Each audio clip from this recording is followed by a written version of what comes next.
নমস্কার বন্ধুরা, ডলি রন্ধনশালায় সবাইকে স্বাগত।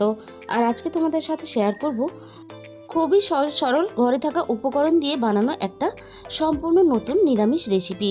তাহলে আজকের রেসিপিটা শেষ পর্যন্ত দেখার জন্য তোমাদের কাছে আমার অনুরোধ রইল। আমি এখানে 4টে পটল নিয়েছি।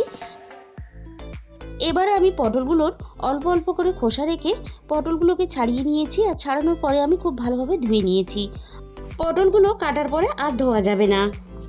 আর পটলের এই রেসিপিটা তোমরা কিন্তু খুব সহজেই বানিয়ে নিতে পারবে। আর যে কোনো নিরামিষ দিনে বা এমনি দিনেও কিন্তু ডাল ভাতের সাথে খেতে ভীষণই ভালো লাগে, বা বাড়িতে কোনো গেস্ট আসলে তোমরা কিন্তু এই রেসিপিটা বানিয়ে নিতে পারো। সমস্ত পটলগুলো আমি মাঝখান থেকে 2 টুকরো করে নেওয়ার পরে এবারে দেখো মাঝখান থেকে মাঝখানের এই দানাগুলো চামচের সাহায্যে বের করে নেব। আর এই দানাগুলো বের করা তো খুবই সোজা।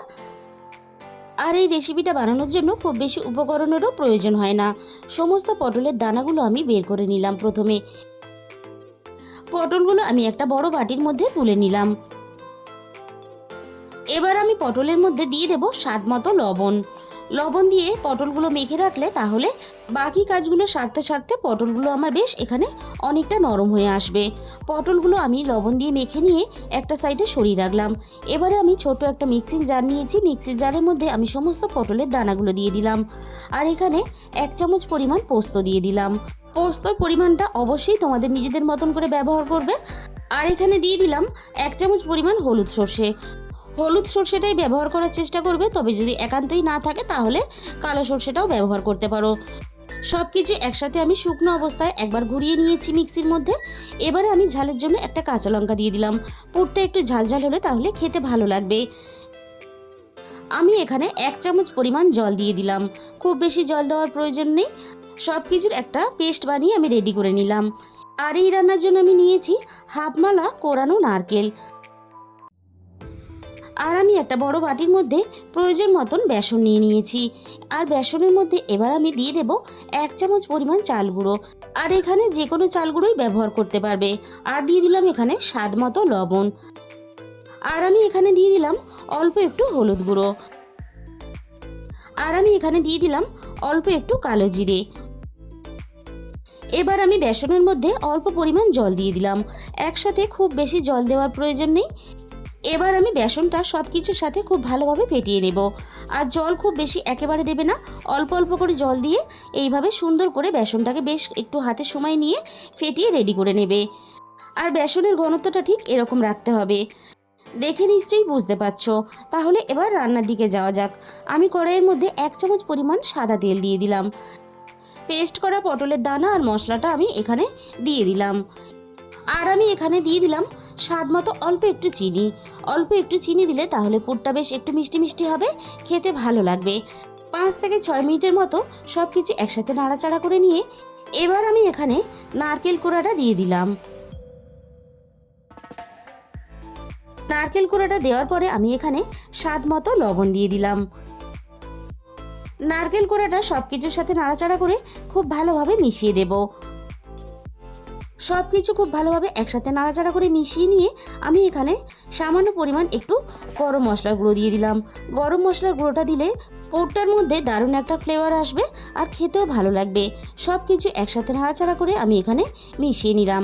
খুব বেশি নাড়াচাড়া করলে তাহলে নারকেলের একটা তেল ছিটে গন্ধ হয়ে যাবে। সমস্ত পোরটা আমি কড়াই থেকে নামিয়ে নেওয়ার পরে খুব ভালোভাবে ঠান্ডা করে নিয়েছি। এবার আমি অল্প অল্প করে নিয়ে এইভাবে পটলের মধ্যে পুরটা ভরে রেডি করে নেব। সব কটা পটলের মধ্যে একইভাবে আমি পুর ভরে রেডি করে নিলাম। এই রেসিপিটা বানানো যতটা সোজা, খেতে কিন্তু তার থেকে বেশি অনেক ভালো হয়। সমস্ত পটলগুলো আমি পুর ভরে রেডি করে নিলাম। এবারে একটা একটা করে পুর ভরা পটল নিয়ে আমি এইভাবে বেসনের মধ্যে দিয়ে এইভাবে আমি কোট করে নেব। পটলগুলো এভাবে কোট করে নিলে তাহলে পুরটা আর বেরোনোর ভয় থাকবে না। এইভাবে একটা একটা করে পটল বেসনের মধ্যে কোট করে নিয়ে আমি গরম তেলের মধ্যে দিয়ে দেব। আর এই পটলগুলো ভাজার জন্য আমি এখানে সর্ষের তেলের ব্যবহার করেছি। সর্ষের তেলে পটলগুলো ভাজলে তাহলে পটলগুলো খেতে বেশি ভালো লাগে। তবে তোমরা চাইলে সাদা তেলেও পটলগুলো এভাবে ভেজে নিতে পারো। গ্যাসের ফ্লেমটা মিডিয়ামে রেখে পটলের একটা সাইড খুব ভালোভাবে আমি লালচে করে ভেজে নেব। গ্যাসের ফ্লেমটা কিন্তু হাইতে দিয়ে ভাজবে না, তাহলে বেসনটা উপর থেকে লালচে হয়ে ভাজা হয়ে যাবে আর পটলগুলো ভিতর থেকে কাঁচা থেকে যাবে। পটলগুলোর একটা সাইড আমি খুব ভালোভাবে লালচে করে ভেজে নিয়েছি। এইভাবে উল্টে পাল্টে দিয়ে আর একটা সাইড আমি একইভাবে লালচে করে ভেজে নেব। পটলের দুটো সাইডই আমি খুব ভালোভাবে লালচে করে ভেজে নিয়েছি। এবার আমি ভাজা পটলগুলো তেলে থেকে ছেঁকে তুলে নিয়ে তেল ঝরিয়ে আমি নামিয়ে নেব। বাকি পটলগুলো ঠিক একইভাবে তেলের মধ্যে দিয়ে ভেজে নেব। আর তোমরা একটু খেয়াল করো, যে দিকটা আমি পটলের পুর ভরেছি সেই দিকটাই কিন্তু আমি তেলের মধ্যে দিয়ে দিলাম। পটলের উল্টো দিকটা দিলে গরমের ভাপ পেয়ে তাহলে পটলের ভিতর থেকে পুরটা ফেটে বেরিয়ে যেতে পারে। পটল ভাজার একঘেয়েমি রেসিপি বারবার না বানিয়ে অবশ্যই পটলের এই রেসিপিটা একদিন হলেও তোমরা ট্রাই করে দেখো। বাকি পটলগুলো ঠিক একইভাবে আমি ভেজে রেডি করে নিলাম। তাহলে বন্ধুরা, আজকের এই রেসিপিটা ভালো লাগলে প্লিজ একটা ভিডিওতে লাইক করে দিও, আর প্রচুর প্রচুর নিজেদের বন্ধুদের মধ্যে শেয়ার করে দিও। আর যে সমস্ত বন্ধুরা এখনও পর্যন্ত আমার চ্যানেলটাকে সাবস্ক্রাইব করোনি, এরকম নতুন নতুন রেসিপি পেতে অবশ্যই আমার চ্যানেলটাকে সাবস্ক্রাইব করে পাশে থাকা বেল আইকনটা অল করে দিও। তাহলে আমি যখনই কোনো নতুন রেসিপি আপলোড করব সবার আগে তোমার কাছে পৌঁছে যাবে। আর তোমাদের মূল্যবান সময় দিয়ে আমার এই রেসিপিটা শেষ পর্যন্ত দেখার জন্য তোমাদের সবাইকে অসংখ্য ধন্যবাদ।